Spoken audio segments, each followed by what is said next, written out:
ہے کہ یہ مہینہ اللہ سے قریب ہونے کا مہینہ ہے۔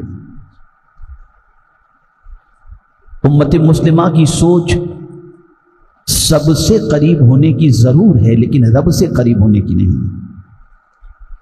انسان رب سے اس وقت قریب ہونا چاہتا ہے جب اس پر مصیبتوں کے پہاڑ ٹوٹتے ہیں، پریشانیاں جب اس کے دروازے پر دستک دیتی ہیں، تب کوئی اللہ سے قریب ہونے کی کوشش کرتا ہے، اور بہت سارے ایسے ہیں جو اور اللہ سے دور ہو جاتے ہیں۔ لیکن بہرحال کہنے کا مقصد یہ ہے کہ یہ ماہ مبارک اللہ سے قریب ہونے کا مہینہ ہے۔ اور دوسری چیز اس ماہ مبارک کی یہ ہے کہ اس ماہ مبارک میں اللہ عز و جل کی شان غفاری جوش میں ہوتی ہے۔ یعنی اس ماہ مبارک میں اللہ اپنے بندوں کو بے شمار مغفرت عطا فرماتا ہے، معافی عطا فرماتا ہے۔ اب میں آپ کو معافی مانگنے میں سستی کرنے والوں کا انجام کیا ہے اس کے حوالے سے قرآن مقدس کی 2 آیتیں میں نے تلاوت کی ہیں، اسی کی روشنی میں کچھ باتیں عرض کر دوں۔ اللہ جتنا اپنے بندے سے محبت فرماتا ہے اتنا کوئی کسی سے محبت نہیں کرتا ہوگا۔ انداز دیکھیے اللہ کا ارشاد فرمانے کا۔ رب فرماتا ہے وَأَنِيبُوا إِلَىٰ رَبِّكُمْ، لوٹ آؤ تمہارے رب کی طرف۔ تم نے سرکشی کر کے، گناہ کر کے، نافرمانی کر کے، کفر و نفاق کے اندر زندگی گزار کر تم جو مجھ سے بہت دور ہو چکے ہو نا، گناہوں کی وجہ سے مجھ سے فاصلہ تم نے بڑھا دیا ہے نا، تو آؤ میں تمہیں کہتا ہوں وَأَنِيبُوا إِلَىٰ رَبِّكُمْ، تم اپنے رب کی طرف پلٹ آؤ، واپس آ جاؤ۔ اللہ کی ذات ساری تمثیل سے پاک ہے، لیکن وہ بچہ جو گھر سے بھاگ جاتا ہے، ماں نے غصہ کیا بھاگ گیا، ماں نے ڈانٹ ڈپٹ کی بچہ بھاگ گیا، یا کسی وجہ سے گھر چھوڑ کر بچہ بھاگ گیا، تو پھر ماں کی پوزیشن یہ ہوتی ہے کہ ایک آدھ دن تو برداشت کر لیتی ہے، لیکن پھر اپنے بچے کی محبت اس کو بے چین کر دیتی ہے، اور پتہ چلتا ہے بچہ فلاں ہے جگہ ہے تو کہتے بیٹا آجا، تو میرا ہی تو بیٹا ہے نا۔ ماں اس طرح سے، وہ ماں کتنا پیار دے دے کر کے دے گی جتنا رب اپنے بندے کو پیار دیتا ہے۔ تو مولا فرماتا ہے کہیں اور تمہیں جانے کی بات نہیں کرتا، پلٹ آؤ میری طرف آ جاؤ، میں کوئی اور نہیں، تمہارا رب ہی ہوں، تمہارا پالنے والا ہی ہوں، تمہارا معبود ہی ہوں، کوئی اور نہیں ہوں، پلٹ آؤ میری طرف، تمہارے رب کی طرف آ جاؤ۔ میرے پیارے آقا صلی اللہ تعالی علیہ وسلم کے پیارے دیوانوں، انابت بہت بڑی چیز ہے۔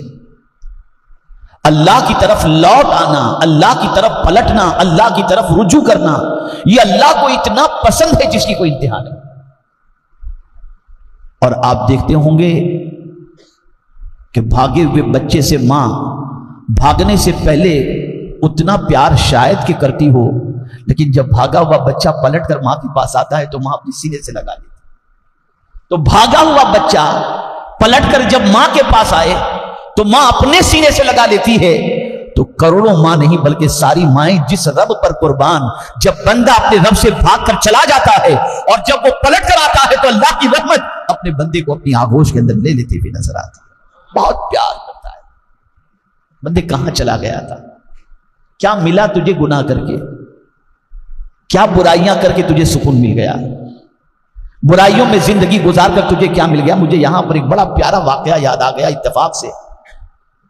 ایک ماں بچے کی شرارتوں سے تنگ آ کر بچے کو مار کر گھر سے نکالتی ہے۔ بچے کی عمر کم و بیش 12 سال کی ہوتی ہے۔ بچہ سوچتا ہے کہ اب ماں نے نکال ہی دیا، چلو کسی کے گھر پہ نوکری پہ رہ جائیں گے، اپنی زندگی گزار لیں گے کیسے بھی کر کے۔ جاتا ہے ایک ایک دکان پر، ایک ایک مکان پر، مجھے رکھ لو، مجھے رکھ لو، مجھے رکھ لو، مجھے رکھ لو، کوئی رکھنے کو تیار نہیں ہوتا۔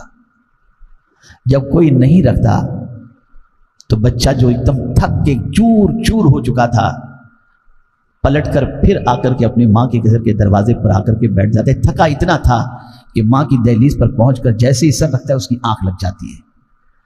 اب بچے کو ماں نے نکالا تھا، اس کو وقت کافی ہو چکا تھا، پھر ماں کی ممتا تڑپی، میرا بچہ پتہ نہیں کہاں ہوگا، کس حال میں ہوگا۔ جیسے ہی ماں دروازہ کھولتی ہے تو دیکھتی ہے کہ اس کا بیٹا دہلیز پر ہے، تو پھر دیکھ کے تھوڑا سا غصہ آیا اور دیکھ کر کے اپنے بچے کو اٹھائی تو واپس یہاں آ گیا۔ اب بچے کا جواب سنیے اور اس جواب کو ہمیشہ کے لیے ذہن میں رکھو. اس جواب کو بچے نے کہا ماں مجھے نوکری مل جاتی، ماں مجھے کسی کے گھر میں سہارا مل جاتا، لیکن جو پیار تو مجھے دیتی ہے وہ پیار میں کہاں سے پاتا، اس لیے میں تھک ہار کر کے پھر یہیں آ گیا. کچھ ملے نہ ملے تیرے پیار میں اپنی زندگی گزار لوں گی. بس ماں نے سینے سے لگا لیا اور اپنے بچے کو گھر میں بلا کر کے پھر کھانا کھلایا. میں پوچھنا چاہتا ہوں کہ ایک بندہ، ایک عام انسان، دنیا کا انسان، جس ماں کو اللہ نے اپنی رحمت کے ایک حصے میں سے کچھ حصہ عطا فرمایا ہے، اس کے پیار پر بچہ اتنا فدا ہو جاتا ہے، تو جس خدا کے پاس رحمت کے 99 حصے موجود ہوں، اس پروردگار کے پیار کا عالم کیا ہوگا. مت بھاگو ادھر ادھر، تکلیف آئی تو مت جاؤ شراب کے اڈے پر، گناہ ہو چکے مت جاؤ برائیوں کے دہلیز پر، شراب اور شباب اور کباب کے اندر. پلٹ آؤ اپنے رب کی طرف. رب ہی تو ہے ہمارا. جب سب سو جاتے ہیں تو وہ جاگتا ہے، وہ سنتا ہے سب کی، وہ حی و قیوم ہے، وہ نیند سے پاک ہے.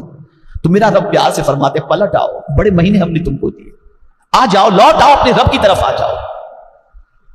اور پھر صرف پلٹ کر تمہیں آنا ہی نہیں ہے، بہت دور چلے گئے تھے نا، تو لوٹ کر تم میرے پاس آ جاؤ، تمہارے رب کی طرف آ جاؤ. وَأَسْلِمُوا لَهُ، اور اپنی گردن اس کے سامنے جھکا دو. توجہ سے سنیے گا، اس مہینے کو ہلکے میں بالکل مت لیجیے گا، اور اس مہینے سے فائدہ اٹھانے میں کوئی کسر مت رکھیے گا. یہ بہت گولڈن اپرچونٹی ہے اللہ کی طرف سے، بہت بڑی اپرچونٹی ہے اللہ کی طرف سے. وَأَسْلِمُوا لَهُ، اس کے سامنے گردن جھکا دو. کیا مطلب گردن جھکانے کے؟ کیا پورا دن سجدے میں پڑے رہنی؟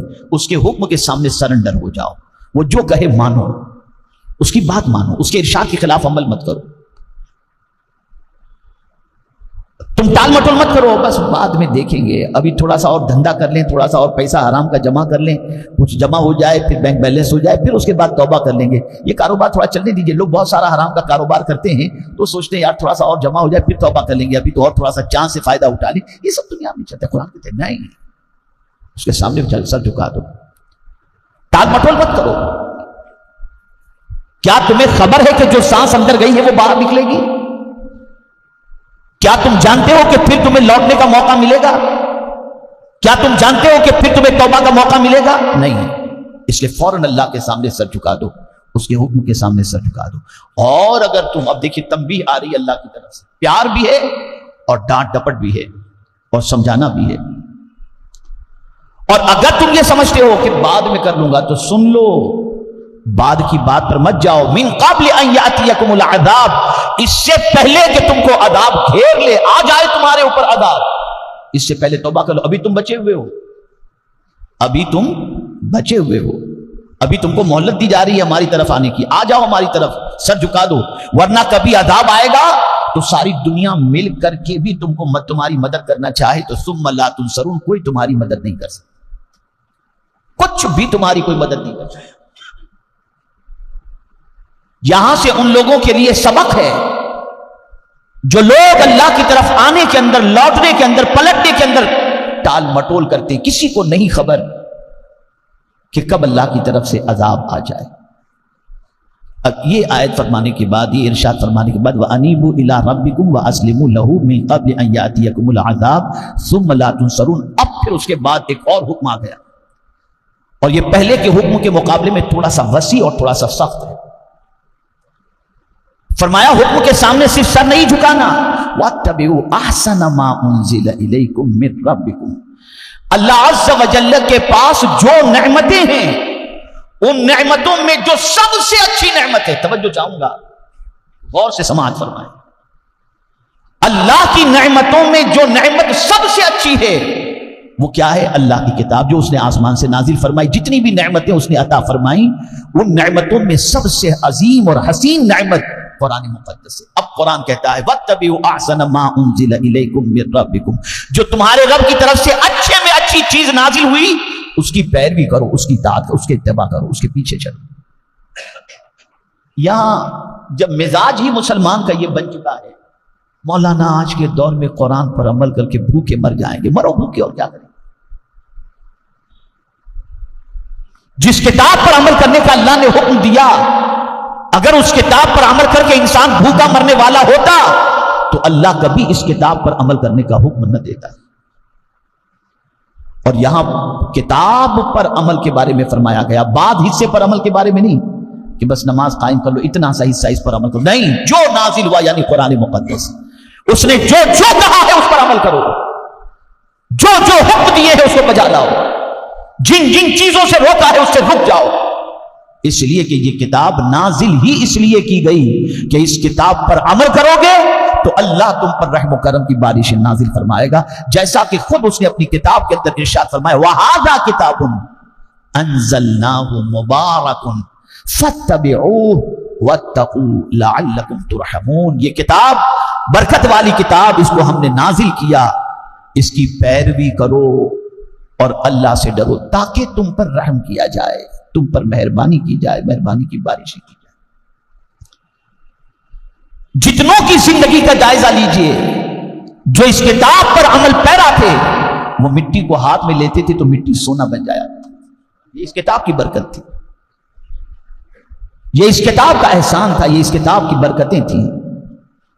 اب یہاں جو تنبیہ کی جا رہی ہے، اللہ اکبر، اگر کوئی یہ سوچے کہ نہیں ابھی ذرا دنیا میں جمع کر لوں، دنیا دیکھ لوں، دنیا کو بہت کچھ انجوائے کر لوں، پھر میں کتاب کی طرف آؤں گا، اللہ کی طرف آؤں گا، اس کو میں تھوڑا سا سمجھا دوں. یعنی میں اس وقت اللہ کی طرف آؤں گا جب دنیا کے لائق نہیں رہوں گا. یعنی اب بچے بھی ٹھکراتے نظر آئیں گے، کہیں گے بوڑھا ہو گیا ہے تو کسی کام کا نہیں، ٹک ٹک کیوں کرتا ہے. جب بچے بھی چھوڑ دیں گے تب میں مسجد کی طرف آ جاؤں گا. جب بھاگ دوڑ نہیں کر سکوں گا تو اللہ کی طرف آ جاؤں گا. جب کسی کام کا، دنیا کے کسی کام کا نہیں رہوں گا تب میں اللہ کی طرف آؤں گا. تو قرآن کہتا ہے نہیں، ایسا نہیں چلے گا، ایسا نہیں چلے گا. پہلی آیت میں فرمایا گیا پلٹ آؤ اللہ کی طرف، تمہارے رب کی طرف، اور سر جھکا دو. اور دوسری اور فرمایا من قبل ان یاتیکم العذاب، اس سے پہلے کہ تم پر عذاب آئے، ثم لا تنصرون، تمہاری کوئی مدد نہ کرے. اب دوسری آیت میں فرمایا واتبعوا احسن ما انزل الیکم من ربکم، لیکن یہاں تھوڑا سخت حکم آیا من قبل ان یاتیکم العذاب بغتۃ، بغتہ کا لفظ آیا وانتم لا تشعرون. ٹال مٹول مت کرو، اللہ کی کتاب کی پیروی کے لیے تیار ہو جاؤ. کب؟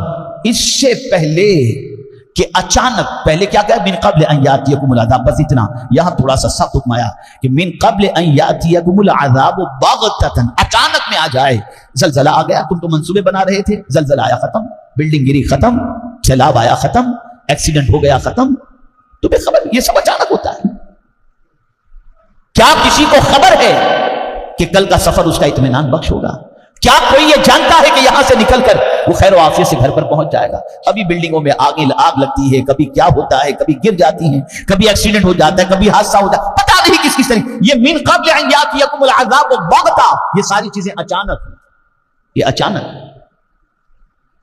تو ہم جب جانتے ہیں کہ اللہ کے دست قدرت میں سب کچھ ہے، زمین بھی اس کے دست قدرت میں، انسان بھی اس کے دست قدرت میں، آسمان بھی اس کے دست قدرت میں، اور سمندر بھی اس کے دست قدرت میں، سب کچھ اس کے دست قدرت میں. تو فرماتا ہے ٹال مٹول ذرا بھی نہ کرو، اس سے پہلے کہ اچانک تمہیں عذاب آ جائے اور تمہیں پتہ بھی نہ ہو، تمہارا شعور بالکل گم ہو، تمہیں خبر بھی نہ ہو اور اچانک عذاب آ جائے. تو میرے پیارے آقا صلی اللہ علیہ وسلم کے پیارے دیوانوں، یہ دو آیتیں ہمیں تنبیہ کرتی ہیں اللہ کی طرف پلٹنے سے، اللہ کی طرف لوٹنے سے. اس لیے ضرورت اس امر کی ہے کہ اس ماہ مبارک میں اپنے رب کی طرف لوٹ آؤ، پلٹ آؤ اپنے رب کی طرف.